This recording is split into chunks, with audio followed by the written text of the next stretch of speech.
In today's globalized economy, professional success is often determined by one's ability to navigate complex corporate dynamics.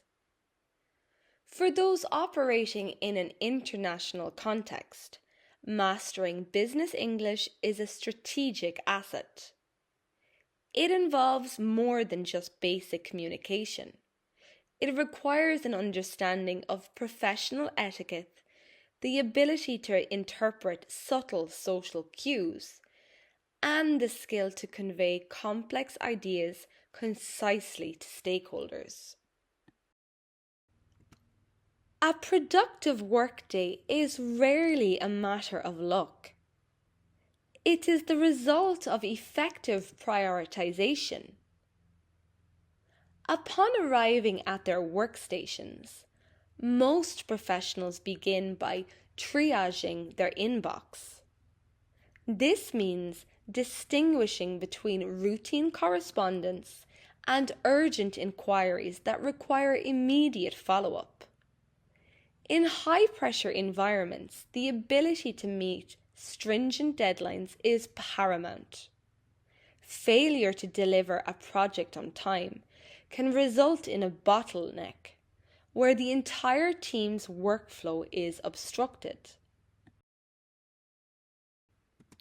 To prevent this, many employees utilize digital project management tools to track their milestones and ensure that their output aligns with the department's broader quarterly goals. Collaboration is no longer just about sitting in a room together. It is about synergy. Throughout the business cycle, you will be expected to participate in cross-functional meetings where different departments such as marketing and finance align their strategies. The concept of the workplace has evolved.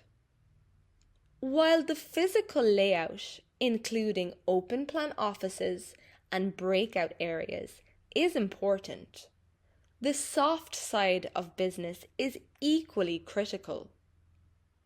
The time spent in communal areas is not only a break from labour, it is an opportunity to build social capital. Engaging in meaningful networking during lunch or coffee breaks allows for the informal exchange of information. Building these internal relationships creates a foundation of trust, which makes it significantly easier to negotiate and resolve conflicts when professional challenges inevitably arise.